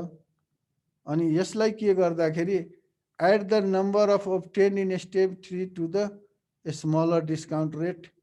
भनेको मतलब यसलाई अब स्मलर डिस्काउन्ट रेटमा एड गर्ने। त्यसमा हामी के गर्ने भने 15.37% आयो, त internal rate of return is कति भयो 15.37% भयो। अब यो सबै यहाँबाट सुरु गर्ने, कहाँबाट भने यो स्लाइडबाट। यसलाई हामी के भनिरहेछौँ भने रेट अफ रिटर्न के हो, इन्टरनल रेट अफ रिटर्न। यसलाई कसरी क्याल्कुलेट गरिन्छ भने कुरा गर्यो, यसलाई कसरी फाइन्ड आउट गर्ने पनि कुरा गर्यो।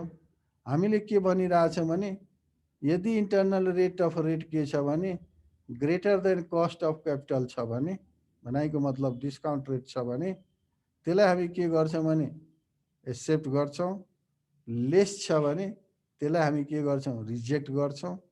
एनपीभीलाई क्याल्कुलेट गर्ने मेकानिजम के हो भन्ने कुरा हामीले यहाँ देखाइरहेछौँ।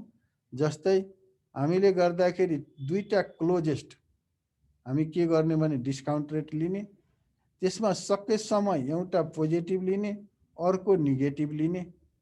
त्यो पोजिटिभ र नेगेटिभ भनेको डिस्काउन्ट रेट होइन, त्यो कस्तो भने त्यो डिस्काउन्ट रेटमा आएको भ्यालु एनपीभी मा के गर्ने भने एनपीभी एट 15 दुईटा एनपीभी लिने, जसमा के गर्ने भने एउटा पोजिटिभ र अर्को नेगेटिभ, दुईटैलाई एड गर्ने। एड गर्दाखेरि हामी एब्सोल्युट भ्यालु लिने। भनेको मतलब जुन नेगेटिभ नम्बर छ त्यसलाई पनि हामी जोड्ने। त्यो जोडिसकेपछि हामी जुन स्मलर डिस्काउन्ट रेट छ, भनेको मतलब हाम्रो एक्जाम्पलमा 15% छ, त्यसलाई हामी के गर्ने भने भाग दिने कतिले 802 ले, किनभने 15% मा हाम्रो एनपीभी 802 छ, अर्को 16% मा हाम्रो एनपीभी के छ भने 13.59 छ। अब ध्यान दिनु है भाइ, यहाँ भ्यालुको कुरा गरिरहेको छैन, भ्यालु लेसको कुरा गर्यो भने यो पोजिटिभ 802 हो, त्यो त नेगेटिभ 13.1359 हो नि, भ्यालु होइन। यहाँ के हो भने डिस्काउन्ट रेट हो नि, भने लेस डिस्काउन्ट रेट के छ भने 15% हो। त्यसैले 802 मा यसले भागदार दिँदाखेरि हामीलाई के पाउँछ भने केही नम्बर पाउँछ। हाम्रो एक्जाम्पलमा 0.37 आयो। त्यसलाई के भनिरहेछ भने अब हामीले एड गर्नुपर्छ कलसँग भने लोसँग, त त्यो भनेको के भने 15.037, भनेको मतलब 15.37% हाम्रो लागि के हो भने डिस्काउन्ट रेट हो या आइआर हो। त हामीले भनिरहेछौँ नि, यसको डिफिनेसन हेर्नुभयो भने आइआर को के भनिरहेछौँ भने IRR is the rate of return the project is expected to be earned on its investment. Or it can be said that IRR is the discount rate that makes the net present value of a project zero. The discount rate हाम्रो कति छ 15.37 जसले हामीलाई के गर्छ भने प्रोजेक्टको value 0 बनाउँछ। अनि यसमा हामीले डिसाइड गर्दाखेरि के गर्नुपर्छ भने जसको डिस्काउन्ट रेट डिसिजनमा गएर जसको IRR is greater than the cost of the capital भनेको मतलब डिस्काउन्ट रेट ग्रेटर छ भने त्यो प्रोजेक्टले एक्सेप्ट गर्ने, नेगेटिभ छ भने त्यो प्रोजेक्टले हामी के गर्ने रिजेक्ट गर्ने। जस्तै हाम्रो 15% थियो, हाम्रो के भयो भने रिजल्ट 15.37% आयो, त्यसलाई एक्सेप्ट गर्ने, अर्कोलाई चाहिँ के गर्ने भने रिजेक्ट गर्ने। सिम्पली भन्दाखेरि once somebody asks you what is the IRR, you have to say that it is the discount rate on which NPV भनेको मतलब नेट प्रेजेन्ट भ्यालु इज 0 र कसरी क्याल्कुलेट गर्ने त्यसको स्लाइडहरु पनि या मेथडहरु पनि तपाईलाई यहाँ दिया छ। अब हाम्रो के आउँछ भने कस्ट बेनिफिट र कस्ट रेशियो। अब benefit cost ratio is the present value of benefit divided by the present value of cost. बुझिरहेछ हो भाइहरु कि म मात्र बोलिरहेको छु? कसैको केही question? Ajay Kumar, Ajay Kumar, hello Ajay. Amrit Pandey, yes sir. खोइ तिमीहरु निदाइसक्यो क्या हो? अजय मलाई भन त त्यो के हो त्यो कस्ट र बेनिफिट जुन हामीले अहिलेसम्म भइरहेको पे ब्याक पिरियड, त्यसपछि तपाईको एनपीभी, त्यसपछि तपाईको के भन्छ भने आईआरआर। नबुझेको केही छ? अजय, अनिश राई, हेलो अनिश, बुझिया छ? यस सर। अनु, अनु, हेलो अनु लुङ्गेली, अनु, त्यो बहिनी कम्प्युटर अगाडि छैन जस्तो छ। अनुष, हेलो अनुष, अनुष श्रेष्ठ। क्वेशन सोध्ने बित्तिकै 2-4 जना विद्यार्थी घट्दो रहेछ हो। भानुभक्त आचार्य, हजुर सर। बुझिया छ? अलिअलि बुझेको छ। अलिअलि यो म्याथमेटिकलमा पनि अलिअलि बुझिरहेछ त? हजुर, म्याथमेटिकल एक्सप्रेसनमा पनि अलिअलि बुझिरहेछ त? हैन, राम्रैसँग बुझिरहेको छ। अब हेर, अब हजुरले पढाएको हेर्नुभयो, त्यसपछि आफूले पनि पढ्नुभयो। यदि कुनै चिज मानले तिमीहरूलाई यहाँ इनएफिसिएन्ट लागिरहेछ भने इन्टरनेटमा पनि यसको प्रशस्त एक्जाम्पलहरू छ, त्यहाँबाट पनि लिए हुन्छ। मैले पनि कपी पेस्ट अलिअलि यता साथीभाइ र उतैबाट गर्ने हो। ल उसमा अरु कसैको केही विपिनको त कुरै सकिहाल्यो, त्यो त बुझेकै छ। दीपकको केही भएन। जावेद अन्सारी, जावेद, हेलो जावेद, जावेद, यो भाइ कहिले पनि बोल्दैन हो। जावेद, मनीष भण्डारी, बुझिया छ? हजुर बुझिरहेको छ। मिनव, हजुर सर। मिनव, हजुर सर, हजुर बुझिरहेको छु सर, बुझिरहेको छु। ल किपा, किपा साक्य, यस सर बुझिरहेको छु। ल तीर्थराज पौडेल, यस सर बुझिरहेको छु सर। ल ठीक छ त। ल अब मैले के गर्छु भने विपान तिम्रो कहीं क्वेशन छ? छैन सर। ल अब म के गर्छु भने तपाईलाई लग्छु कता भने हाम्रो लास्टको जुन हाम्रो क्राइटेरिया छ calculation of benefit and cost ratio. यहाँ अलिकति एकदम क्लियर अलि बनाउन खोजेको छु, तर त्यही पनि भाइहरूलाई यदि कुनै चिज पुछिया छैन भने सोध्ने। जस्तै मैले rate benefit and cost ratio is the present value of benefit divided by This present class will end in 10 minutes. Divided by present value of cost को कुरा गरिरहेको छौँ। एउटा ध्यान दिने है भाइ, जसरी हामीले एनपीभी निकाल्दाखेरि दुईटैको डिफरेन्स कस्ट इनफ्लो र आउटफ्लोको हामीले के गर्यो भने प्रेजेन्ट भ्यालुको कुरा गरे जस्तै बेनिफिट र कस्टमा पनि त्यहाँ हामी डिफरेन्स हेर्यौँ एनपीभीमा। विपान यहाँ तिमी ध्यान देऊ है, तिम्रो क्वेसन अलिकति क्लियर हुन्छ। त्यहाँ हामीले के गर्यौँ भने इनफ्लो र आउटफ्लोको प्रेजेन्ट भ्यालु निकाल्यौँ, त्यहाँ हामीले के गर्यौँ डिफरेन्स लियौँ। यहाँ हामीले के गर्यौँ भने त्यही कुरा गरिरहेछौँ, प्रेजेन्टै भ्यालु निकाल्ने हो कसको, इनफ्लो र आउटफ्लोको।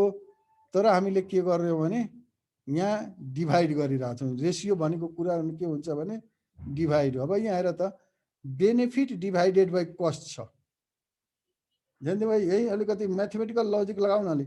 बेनिफिट डिभाइडेड बाई कस्ट छ भनेको मतलब यसले के दिन्छ भने यदि मेरो कस्ट कम भयो बेनिफिट हाई भयो भने यो त के हुन्छ, जहिले पनि ग्रेटर देन 1 हुन्छ नि। बेनिफिट बढी भयो कस्ट लो भयो भने मेरो के हुन्छ, यहाँ 0 देखियो होइन। जस्तै कहीँ कहीँ हामी भनिरहेछौँ नि एनपीभी ग्रेटर देन 0 लेस देन 0, हामी यहाँ 0 भनिरहेको छैन 1 भनिरहेको छ। किनभने बेनिफिट बढी हुने बित्तिकै कस्टले डिभाइड गर्दाखेरि त 1 पछि केही नम्बर आउँछ नि। त यहाँ के गर्छौँ भने हामी डिभाइड गर्छौँ। यसमा हाम्रो प्रोसेस के हो भने तपाईले कहिले पनि सोध्दाखेरि के गर्ने भने सबैको यो तिमीहरूलाई यो क्वेसन क्याल्कुलेट गर्न पनि आउन सक्छ है। यदि कुनै डकुमेन्ट दिया छ sorry cash in flow diagram दिया छ भने त्यसमा के गर्ने भने त्यो प्रत्येक सालको क्यास फ्लोलाई प्रेजेन्ट भ्यालुमा निकाल्ने अनि प्रेजेन्ट भ्यालुमा क्यास फ्लोको टोटल जोड्ने भनेको मतलब इनफ्लो। अनि लगानी त सुरुमा नेगेटिभ नम्बरले हुन्छ त्यसलाई राखे भइहाल्यो। अनि त्यसपछि के गर्ने भने रेसियो निकाल्ने। अब त्यसमा के गर्ने भने cash inflow divided by cash outflow गर्ने। यदि बीसी रेसियो ग्रेटर देन 1 आउँछ भने प्रोजेक्टलाई एक्सेप्ट गर्ने, यदि लेस देन 1 आइरहेछ भने प्रोजेक्टलाई रिजेक्ट गर्ने। अब यति भन्दै मेरो योको चाहिँ च्याप्टरको जुन मैले भनेको थिएँ हामीले हेर्छौँ भनेर कुरा चाहिँ समाप्त भयो। यसमा भाइहरूले के ध्यान दिने भने payback period, net present value, future value, present value, discount rate अनि तपाईको IRR internal rate of return, तपाईको के अर्को भने बेनिफिट एन्ड कस्ट रेसियो। कसरी हामी पेब्याक पिरियडलाई के भन्यौँ भने त्यो पिरियड जसबाट हामी के गर्छौँ भने आफ्नो लगानी रिटर्न पाउँछौँ। भनेको मतलब मैले 5000 रिटर्न लगानी गरेको छु भने 5000 मलाई रिटर्न हुने अहिलेको भ्यालुमा 5000 रिटर्न हुनलाई मलाई कति समय लाग्छ त्यो भनेको payback period. Net present value भने प्रेजेन्ट भ्यालु भनेको के भने फ्युचरमा हुने इन्कमलाई या खर्चलाई प्रेजेन्टमा हामीले रिप्रेजेन्ट गर्नु। यसको सिम्पल लजिक हामीले के भन्यौँ भने फ्युचरमा जति पैसा आजको 1 रुपियाँको भ्यालु फ्युचरमा 1 रुपियाँ प्लस हुन्छ भनेको मतलब बेस्ड अपन डिस्काउन्ट रेट र इन्ट्रेस्ट रेट कति हुन्छ त त्यो प्रेजेन्ट भ्यालुलाई हामीले फ्युचरमा भएको भ्यालु खर्च हुने या इन्कम हुने हामी प्रेजेन्टमा यसले रिफ्लेक्ट गर्छौँ भने हामी त्यसलाई के भन्छौँ भने present value. Net present value भनेको के भने फ्युचरमा हुने इन्कमलाई हामीले के गर्ने भने इन्कम एक्सपेन्सलाई नेट प्रेजेन्ट भ्यालुमा भनेको मतलब प्रेजेन्ट भ्यालुमा कन्भर्ट गर्ने र टोटल क्यासको इनफ्लो र आउटफ्लोको डिफरेन्सलाई प्रेजेन्ट भ्यालुमा हामी के भन्छौँ भने नेट प्रेजेन्ट भ्यालु भन्छौँ। आइआरआर भनेको के भने त्यो डिस्काउन्ट रेट या इन्ट्रेस्ट रेट जसमा हाम्रो के हुन्छ भने नेट प्रेजेन्ट भ्यालु 0 हुन्छ। त्यस्तै हामी अर्को के भन्यौं भने कस्ट बेनिफिट रेशियोमा हामी के भन्यौं भने टोटल फ्युचरमा आउने इन्कमलाई बनाएको मतलब इनफ्लोलाई हामी प्रेजेन्ट भ्यालुमा कन्भर्ट गर्ने र बेनिफिट डिभाइडेड बाई कस्ट बनाएको मतलब benefit divided by cost in present value not in future value. हामीले के भन्यौं भने हाम्रो कस्ट बेनिफिट रेशियो। त भोलि तपाईहरुलाई कस्तो क्वेशन आउन सक्छ भने what are the financial tools we use in order to accept or reject the software project? पहिलो क्वेशन आउने क्वेशन एक्सप्लेन देम। तब त्यसमध्ये तपाईले payback period, future value, present value, तपाईको आईआरआर, तपाईको के हुन सक्छ भने यो कस्ट बेनिफिट एनालाइसिस यो सब एक्सप्लेन गर्नुपर्ने हुन्छ विथ एक्जाम्पल। यदि मानिलिनुस् तपाईलाई दियो एउटा एक्जाम्पल जस्तै define IRR, calculate the IRR of the given table and suggest us which value is good for the select the project. त हामी आईआरआर कसरी फाइन्ड आउट गर्ने यहाँ एक्जाम्पलै हेरेका छौं, त्यो ध्यान दिनु होला। त्यस्तै तपाईलाई क्वेशन आउन सक्छ तपाईको अब क्याश इनफ्लो आउटफ्लो डायग्राम दिया छ, त्यसबाट तपाईले के गर्ने भने फ्युचरमा हुने इन्कमहरुको प्रेजेन्ट भ्यालु निकाल्ने अनि त्यसपछि के गर्ने भने त्यो इनफ्लो आउटफ्लोको मानेको मतलब इनफ्लो डिभाइडेड बाइ आउटफ्लो गरेर कस्ट बेनिफिट निकाल्ने। त यसरी हामीले हेर्दाखेरि यो सब चीजहरु चारवटा पोइन्टहरु मेजर रूपले हामी हेर्नुपर्ने हुन्छ। यो स्लाइड म अपलोड गर्दिन्छु, भाइहरुले त्यहाँबाट पनि हेरे हुन्छ। अब लास्टमा मैले एउटा क्वेशन के राख्न खोजेको भने मैले त्यो विपान भाइले मलाई पठाइरहेको छ एउटा क्वेशनहरु, मसँग अझ 4-5 मिनेट छ, म तपाईलाई त्यहाँबाट लगेर त्यो चाहिँ देखाउन खोजेको हो एकैछिन है त। जस्तै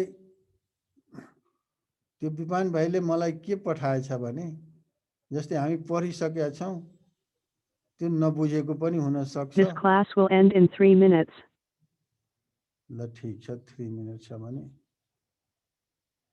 त्यो एउटा पठाएछ नि विपान भाइले, त्यो के भन्छ भने हाम्रो उ चाहिँ यो एकेडमी आउन हो कहाँ जान्छु म पनि सगरमाथा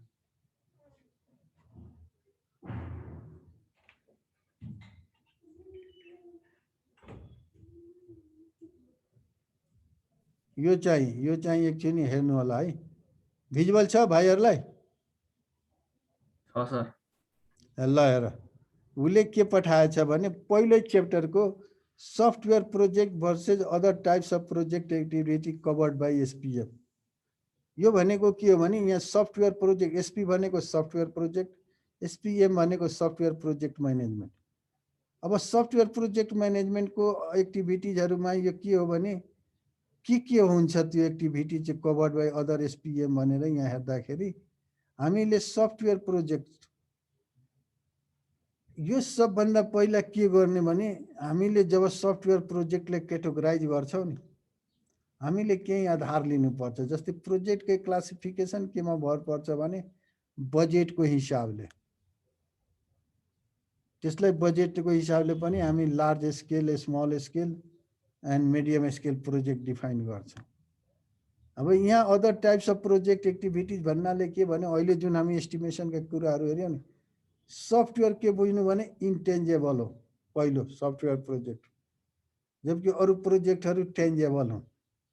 दोस्रो सफ्टवेयर प्रोजेक्ट यो चाहिँ अरु चीजहरु के गर्छन् भने कन्स्ट्रक्सन हुन्छन् या म्यानुफ्याक्चर हुन्छ। सफ्टवेयर के हुन्छ भने डेभलप हुन्छ, यो ध्यान दिने। तेस्रो अरु चीजहरु त्यति कम्प्लेक्स हुँदैन, जबकि सफ्टवेयर प्रोजेक्ट के हुन्छ भने कम्प्लेक्स हुन्छ। जस्तै बिल्डिङ बनायो